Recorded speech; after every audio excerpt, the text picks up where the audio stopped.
Halo, kembali lagi di pelatihan manajemen proyek. Sebelumnya, kita telah membahas metode waterfall dan agile dalam manajemen proyek.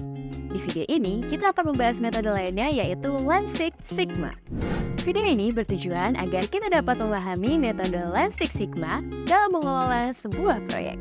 Lean Six Sigma sangat umum digunakan dalam proyek yang bertujuan untuk menghemat pendanaan, meningkatkan kualitas, dan dapat diselesaikan dalam waktu yang singkat. Metode ini juga berfokus pada kolaborasi tim dalam usaha menciptakan lingkungan kerja yang positif. Penggunaan metode ini dapat meningkatkan motivasi dan produktivitas anggota tim serta membuat mereka merasa dihargai. Ada 5 tahap penyelesaian dalam masalah metode Lean Six Sigma, yaitu define, measure, analyze, improve, dan control. 5 tahap ini disebut dengan The Make.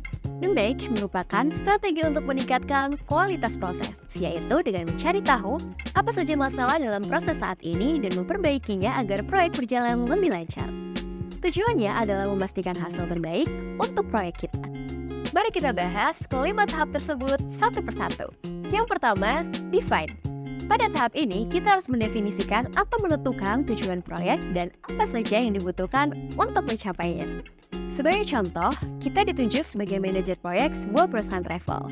Karena penjualan meningkat akibat adanya promosi, kita diminta untuk meminimalisasi waktu tunggu layanan pelanggan. Sebelum menangani masalah tersebut, kita harus menentukan tujuan proyek dan membicarakannya dengan pemangku kepentingan. Dalam hal ini, tujuan proyek kita adalah untuk menurunkan waktu tunggu rata-rata menjadi kurang dari 10 menit. Kedua, measure. Pada tahap ini, kita harus mengukur kinerja dalam proses saat ini dan menemukan masalah apa yang muncul, serta bagaimana dampaknya pada keberlangsungan proyek. Kembali pada contoh sebelumnya, kita mencoba mencari tahu penyebab perusahaan membutuhkan waktu yang lama dalam menangani masalah layanan pelanggan. Untuk mengetahui penyebabnya, kita harus melihat data perusahaan, seperti waktu tunggu rata-rata dan jumlah pelanggan per hari. Data tersebut dapat dilihat dari laporan mingguan atau bulanan, catatan inventaris, pengiriman, dan pelacakan. Setelah data ditemukan dan diukur, kita dapat masuk ke tahap ketiga, yaitu analyze. Pada tahap ini, kita harus menganalisis kesenjangan dan masalah.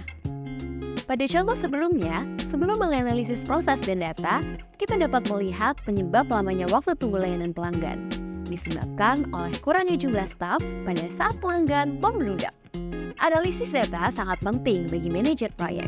Apapun metode yang digunakannya, ini akan dipelajari lebih mendalam pada video pelatihan selanjutnya. Setelah mengetahui penyebab masalah dan solusi yang dapat kita gunakan, kita akan lanjut ke tahap keempat, yaitu improve. Pada tahap ini, kita dapat memulai melakukan perbaikan berdasarkan hasil analisis yang telah kita lakukan pada tahap sebelumnya. Dari contoh sebelumnya, kita mungkin dapat mengubah jadwal dan penempatan staf sesuai dengan kebutuhan pelanggan.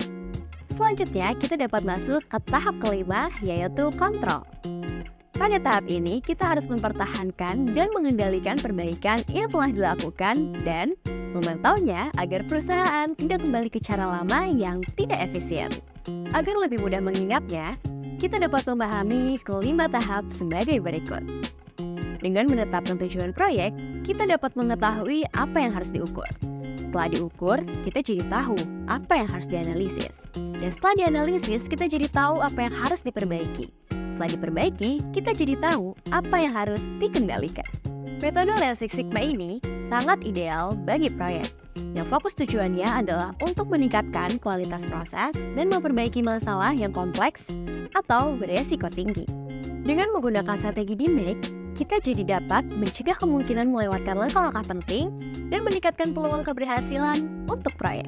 Sesulit apapun masalahnya, solusi terbaiknya adalah kita harus selalu fokus pada pelanggan dan mengacu pada data sebenarnya. Metode apapun yang kita gunakan dalam mengelola proyek, tujuannya adalah untuk mencapai hasil yang terbaik. Aktivis Betty Williams pernah berkata, tidak ada gunanya membicarakan masalah tanpa mencoba mencari solusinya.